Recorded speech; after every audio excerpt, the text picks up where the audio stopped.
Assalamualaikum warahmatullahi wabarakatuh. Perkenalkan kami dari kelompok 12 yang beranggotakan 1. Rosalia Ika Widiasningrum. 2. Tony Andrean. Pada kesempatan kali ini kami akan mempresentasikan hasil analisis informasi keuangan PT Buyung Putra Sembada Tbk pada tahun 2016 dan 2017. Yang pertama yaitu analisis rasio. Analisis rasio dibagi ke dalam 5 macam kategori. Yang pertama yaitu rasio likuiditas, yang kedua rasio solvabilitas, yang ketiga rasio aktivitas, yang keempat rasio profitabilitas, dan yang kelima yaitu rasio pasar. Rasio likuiditas menggunakan model kerja konsep kualitatif.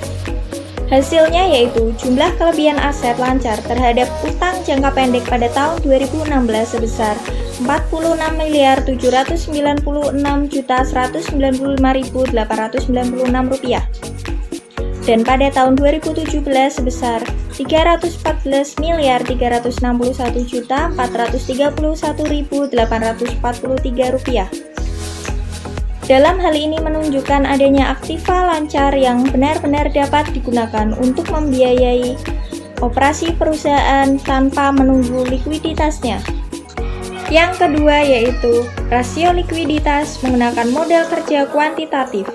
Hasilnya yaitu berdasarkan tabel, jumlah modal kerja kuantitatif pada tahun 2017 mengalami kenaikan sebesar Rp214.328.138 jika dibandingkan dengan tahun 2016. Yang ketiga yaitu rasio likuiditas menggunakan modal kerja fungsional. Hasilnya yaitu berdasarkan perhitungan di atas, jumlah modal kerja fungsional pada tahun 2017 mengalami kenaikan sebesar Rp6.374.051.170 dibandingkan dengan tahun 2016. Selanjutnya yaitu rasio likuiditas menggunakan perhitungan rasio lancar dan rasio cepat. Hasil dari perhitungannya yaitu rasio lancar mengalami kenaikan dari tahun 2016 ke 2017 di mana pada tahun 2016 sebesar 1,33 kali, sedangkan pada tahun 2017 sebesar 4,57 kali. Sedangkan hasil rasio cepat pada tahun 2016 berada di bawah rata-rata industri, yaitu 0,97 kali atau dinyatakan dalam kondisi tidak likuid. Sedangkan pada tahun 2017 berada di atas rata-rata industri yaitu sebesar 3,75 kali atau dalam kondisi likuid. Hal ini menunjukkan bahwa pada tahun 2016 menuju tahun 2017 mengalami peningkatan. Yang kedua yaitu rasio solvabilitas menggunakan rasio utang modal dan rasio utang aset. Hasilnya yaitu rasio utang aset pada tahun 2017 mengalami penurunan dibandingkan tahun 2016, yaitu dari 0,41 menjadi 0,18 atau menurun sebesar 0,23. Hal ini sangat baik karena semakin kecil rasio utang aset, maka menandakan bahwa perusahaan semakin aman atau solvable, karena utang dapat ditutupi oleh besarnya aktiva perusahaan. Sedangkan rasio utang modal pada tahun 2017 juga mengalami penurunan dibandingkan tahun 2016, yaitu dari 0,8 menjadi 0,21 atau menurun sebesar 0,47. Hal ini juga menandakan perusahaan sangat baik karena semakin kecil rasio utang modal, maka semakin kecil porsi utang terhadap modal, sehingga perusahaan dapat dikatakan aman atau solvable. Selanjutnya yaitu rasio solvabilitas menggunakan perhitungan kelipatan pembayaran bunga. Hasilnya yaitu berdasarkan perhitungan maka dapat diketahui bahwa rasio kelipatan pembayaran bunga dari tahun 2016 ke 2017 mengalami peningkatan dari 5,73 menjadi 7,28 atau naik sebesar 1,55. Yang ketiga yaitu rasio aktivitas menggunakan perhitungan perputaran persediaan at cost dan perputaran persediaan at market. Hasilnya yaitu rasio perputaran persediaan at cost pada tahun 2017 mengalami kenaikan dibandingkan dengan tahun 2016, yaitu dari 14,53 menjadi 19,26 atau naik sebesar 4,73.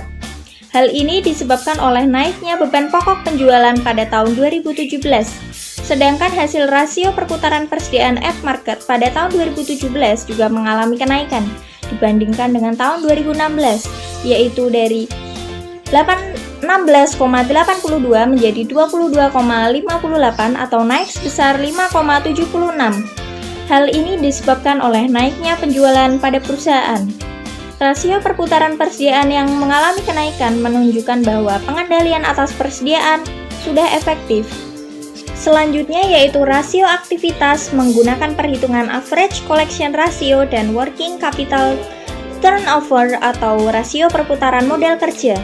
Hasilnya yaitu average collection ratio dari tahun 2016 ke tahun 2017 mengalami peningkatan, yaitu dari 41 hari menjadi 76 hari. Dalam hal ini berarti selama tahun 2016 hingga tahun 2017, PT Buyung Putra Sembada tidak konsisten dalam kemampuan menagih piutang dan memasuki kategori tidak aman untuk jumlah rata-rata hari perusahaan dalam penagihan piutang. Yang selanjutnya yaitu rasio perputaran modal kerja atau working capital turnover. Pada tahun 2016 hingga tahun 2017 mengalami penurunan, yaitu dari 24,51 menjadi 3,53 atau turun sebesar 20,66. Penurunan ini disebabkan oleh peningkatan modal kerja yang signifikan, namun tidak disertai dengan peningkatan penjualan yang signifikan juga. Hal ini kurang baik karena artinya perusahaan belum dapat memaksimalkan modal kerja untuk menghasilkan penjualan yang lebih tinggi. Selanjutnya yaitu rasio aktivitas menggunakan perhitungan perputaran aset tetap dan perputaran total aktiva.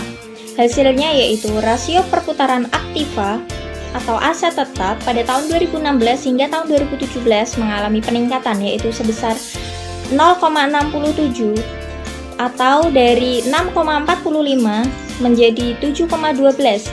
Hal ini disebabkan oleh peningkatan penjualan yang diimbangi dengan total aktiva tetap yang menurun. Hal ini cukup baik karena nilai perputaran aktiva tetap yang semakin besar menunjukkan bahwa perusahaan mampu memanfaatkan aset tetapnya untuk menghasilkan produk-produk perusahaan dalam jumlah besar, sehingga berdampak pada penjualan perusahaan. Yang selanjutnya yaitu hasil rasio perputaran total aktiva. Pada tahun 2016 hingga tahun 2017 mengalami penurunan, yaitu dari 3,10 menjadi 2,10 atau turun sebesar 1,00. Penurunan ini disebabkan oleh peningkatan penjualan yang tidak diimbangi dengan meningkatnya total aktiva. Hal ini kurang baik karena artinya perusahaan belum mampu menggunakan aset-asetnya dengan baik untuk menghasilkan penjualan yang lebih tinggi.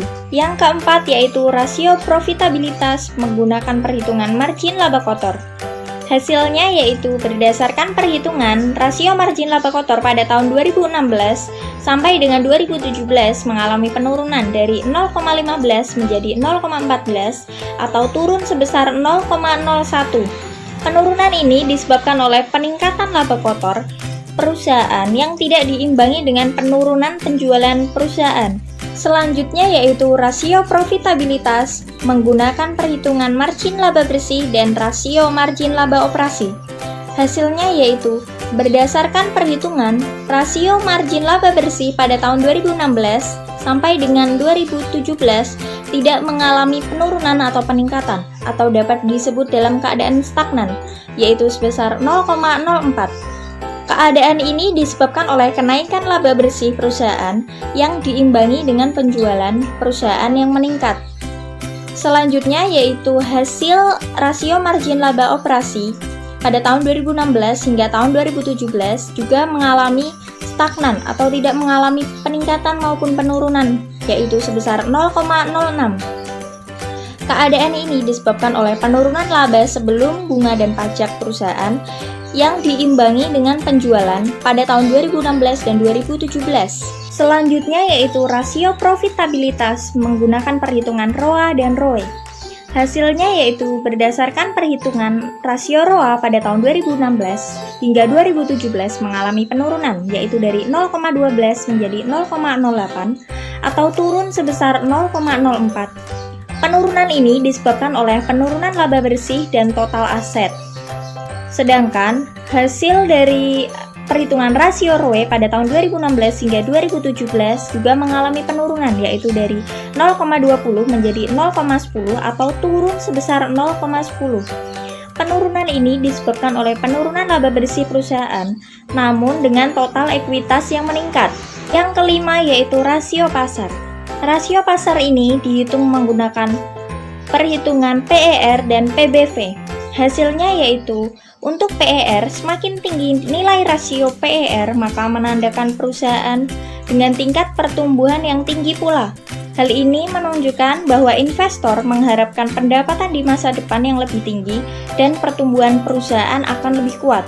Sedangkan hasil dari rasio PBV yaitu semakin kecil nilai dari rasio PBV, maka semakin murah pula harga saham perusahaan serta semakin kecil pula kekayaan yang dinikmati oleh para stakeholders. Pada kesempatan kali ini, PT Buyung tidak membandingkan antara tahun 2016 dan 2017 karena PT Buyung Putra Sembada pada tahun 2017 baru go public, sehingga harga per lembar saham pada tahun 2016 tidak diketahui. Sekian penjelasan dari saya. Untuk penjelasan analisis berikutnya akan dijelaskan oleh teman saya, Tony Andrean. Terima kasih kepada saudari Rosalia Ika. Selanjutnya saya, Tony Andrean, akan melanjutkan presentasi.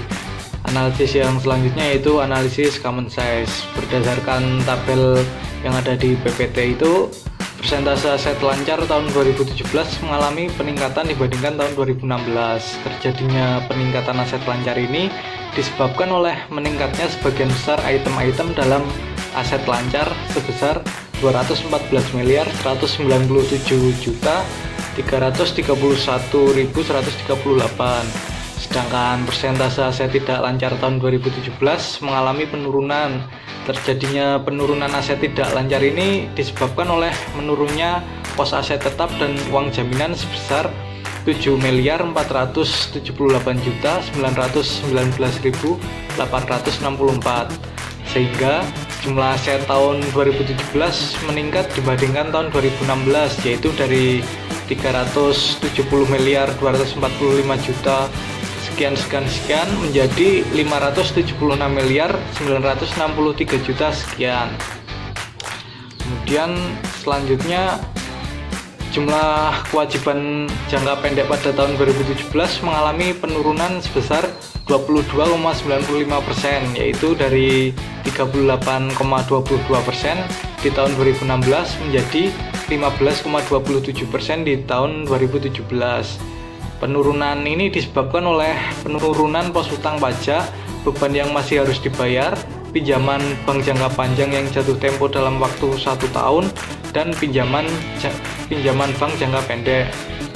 Sementara jumlah kewajiban jangka panjang juga mengalami penurunan dari 2,34% menjadi 2,23%, sehingga jumlah liabilitas pada tahun 2017 mengalami penurunan 40,56% menjadi 17,50%. Lalu untuk jumlah ekuitas tahun 2017 malah meningkat sebesar 23,06% dari 59,44% di tahun 2016 menjadi 82,50% di tahun 2017. Kenaikan ini disebabkan oleh meningkatnya semua pos-pos yang ada pada ekuitas. Kemudian yang selanjutnya, berdasarkan tabel di PPT tersebut, persentase beban usaha pada tahun 2017 adalah sebesar 7,61%, menurun sebesar 0,82% jika dibandingkan tahun 2016. Kemudian pada laba usaha, persentase tahun 2017 mengalami penurunan sebesar 0,82% dari 8,43% di tahun 2016 menjadi 7,61% di tahun 2017. Penurunan ini dikarenakan laba bruto dan beban usaha yang menurun lebih besar. Lalu yang selanjutnya, persentase beban lain-lain pada tahun 2017 mengalami penurunan sebesar 0,44% dari yang sebelumnya 1,15% di tahun 2016 menjadi 0,71% di tahun 2017. Penurunan ini dikarenakan seluruh pos yang ada di beban lain-lain mengalami penurunan kecuali pos lain-lain neto. Sementara persentase beban pajak penghasilan pada tahun 2017 meningkat sebesar 0,03% dari 1,33% pada tahun 2016 menjadi 1,36% pada tahun 2017. Dan yang terakhir, persentase laba neto tahun 2017 meningkat sebesar 0,15% dari sebelumnya 3,82% pada tahun 2016 menjadi 3,97% pada tahun 2017. Analisis yang selanjutnya yaitu analisis DuPont. Analisis DuPont yang pertama yaitu menghitung ROA dengan rumus laba bersih dibagi total aset. Hasilnya yaitu rasio ROA pada tahun 2017 mengalami penurunan sebesar 0,04 jika dibandingkan dengan tahun 2016. Penurunan ini disebabkan oleh penurunan margin laba bersih dan perputaran total aktiva. Selanjutnya ya analisis DuPont yang kedua yaitu menghitung ROE dengan rumus seperti yang ada di PPT ya. Hasilnya rasio ROE pada tahun 2017 mengalami penurunan sebesar 0,04 jika dibandingkan dengan tahun 2016. Penurunan ini disebabkan oleh penurunan ROA dan pos total utang serta total aset. Kemudian analisis yang selanjutnya yaitu analisis cross section. Dari perhitungan yang ada di tabel tersebut dapat kita lihat bahwa rasio ROA PT Buyung Putra Sembada Tbk pada tahun 2017 adalah sebesar 12,64. Ini menunjukkan bahwa dalam penggunaan aset cukup signifikan dibandingkan dengan 4 perusahaan sejenis yang lainnya. Kemudian pada tahun 2016 juga menunjukkan penggunaan aset yang cukup signifikan jika dibandingkan dengan 4 perusahaan lainnya dengan rasio 19,50. Karena semakin besar ROA perusahaan, semakin besar pula posisi perusahaan tersebut dan semakin baik pula posisi perusahaan tersebut dari segi penggunaan aset. Kemudian yang selanjutnya perhitungan ROE. Tahun 2017 PT Buyung Putra Sembada Tbk menunjukkan rasio sebesar 15,32. Ini menunjukkan bahwa tingkat keuntungan yang akan diperoleh oleh pemegang saham perusahaan lebih kecil dibandingkan dengan 3 perusahaan sejenis yang lainnya, tapi masih di atas PT Wilmar Cahaya Indonesia Tbk.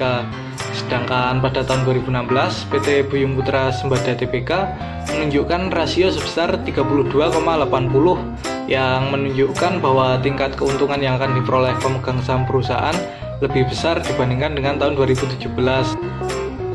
Karena semakin rendah rasio ini, semakin kecil pula tingkat keuntungan yang diperoleh pemegang saham perusahaan. Kemudian pada profit margin tahun 2017, PT Buyung Putra Sembada Tbk menunjukkan rasio sebesar 5,43. Hasil tersebut menunjukkan bahwa kinerja dari PT Buyung Putra Sembada Tbk cukup baik karena rata-rata keseluruhan profit margin ke-4 perusahaan yang lain pada tahun 2017 tidak jauh beda.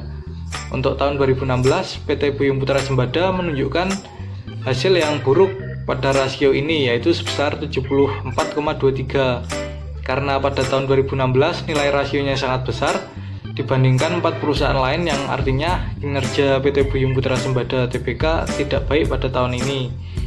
Dan yang terakhir, rasio lancar PT Buyung Putra Sembada Tbk pada tahun 2017 sebesar 4,57. Nilai ini bisa diinterpretasikan bahwa untuk setiap $1 kewajiban dijamin dengan $4,57 aktiva lancar. Sedangkan untuk tahun 2016, rasio lancar sebesar 1,33, yang berarti setiap $1 kewajiban lancar dijamin dengan $1,33 aktiva lancar. Rasio lancar yang terlalu besar menunjukkan bahwa pengelolaan aktiva lancar kurang bagus karena masih banyak aktiva yang menganggur. Sedangkan untuk rasio ke-4 perusahaan yang lain terjadi penurunan dan peningkatan secara signifikan, sehingga menunjukkan ke-4 perusahaan mampu mengendalikan dan mengelola aktiva lancar dengan baik. Kemudian selanjutnya yaitu analisis time series. Di analisis time series ini membandingkan, kita mengambil 3 tahun dari tahun 2015, 16, dan 17. Kemudian langkah yang pertama yaitu mencari nilai A, kemudian mencari nilai B, kemudian persamaan garis linearnya, kemudian memasukkan angka-angkanya kepada persamaan tersebut. Berdasarkan perhitungan, Hasilnya yaitu penjualan pada tahun 2018 diprediksi sebesar 1.559.986.108 rupiah. Analisis yang selanjutnya adalah analisis arus kas. Berikut yang ada di PPT tersebut adalah data dari laporan keuangan yang akan digunakan untuk perhitungan arus kas. Nanti dari setiap akun-akun tersebut akan dikelompokkan menjadi 3 aktivitas, yaitu yang pertama aktivitas operasional, yang kedua investasi, dan yang ketiga yaitu pendanaan. Kemudian ini adalah hasil pengelompokan akun-akun yang masuk ke dalam aktivitas operasional dan investasi.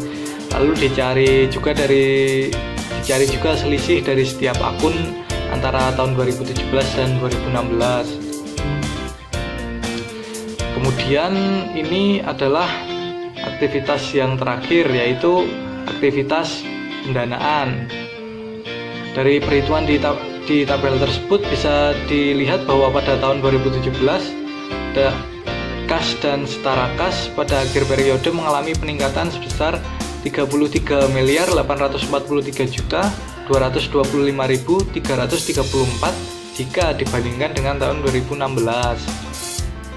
Jadi itu tadi analisis arus kas. Kemudian selanjutnya yaitu analisis break even point atau BEP. Dari tabel tersebut bisa dilihat ya, perubahan BEP PT Buyung Putra Sembada Tbk pada tahun 2016 hingga 2017 disebabkan adanya kecenderungan pertambahan volume produksi, sehingga akan menambah biaya bahan baku maupun biaya tenaga kerja langsung. Pada tahun 2016 BEP total sebesar 766.611.211.221, yang berarti untuk mendapatkan titik impas maka perusahaan harus menerima penjualan sebesar 766.219.611.221. Kemudian untuk yang tahun 2017 BEP total sebesar 750.474.000.000 sekian, yang berarti untuk mendapatkan titik impas maka perusahaan harus menerima penjualan sebesar 750.474.000.000 sekian. Hal tersebut dikarenakan menurunnya biaya tetap serta meningkatnya biaya variabel secara bersamaan yang diimbangi dengan peningkatan penjualan. Selanjutnya analisis kebangkrutan. Kita harus menghitung X1 sampai X4 dengan masing-masing rumus seperti yang ada di PPT tersebut ya. Kemudian nanti hasil setiap perhitungan X1 sampai X5 tersebut dimasukkan ke rumus Y-score seperti yang ada di PPT juga. Kemudian setelah dihitung hasil prediksi kebangkrutan menggunakan metode Altman Y-score tersebut, PT Buyung Putra Sembada Tbk di tahun 2017 berada pada tingkat kebangkrutan yang rendah, karena Y-score pada tahun 2017 adalah sebesar 8,22, lebih besar dari batas prediksi kebangkrutan, yaitu lebih besar dari 2,90. Kemudian untuk yang tahun 2016 juga sama, kita menghitung X1 sampai X5, kemudian dimasukkan ke rumus Y-score-nya. Hasilnya prediksi kebangkrutan menggunakan metode Altman Y-score pada PT Buyung Putra Sembada di tahun 2016 juga berada pada tingkat kebangkrutan yang rendah, karena Y-score pada tahun 2016 adalah 4,96, lebih besar dari batas prediksi kebangkrutan yaitu di atas 2,90. Tadi itu presentasi dari kelompok kami tentang analisis laporan keuangan PT Buyung Putra Sembada Tbk di tahun 2017 dan 2016. Kurang lebihnya kami mohon maaf. Terima kasih. Wassalamualaikum warahmatullahi wabarakatuh.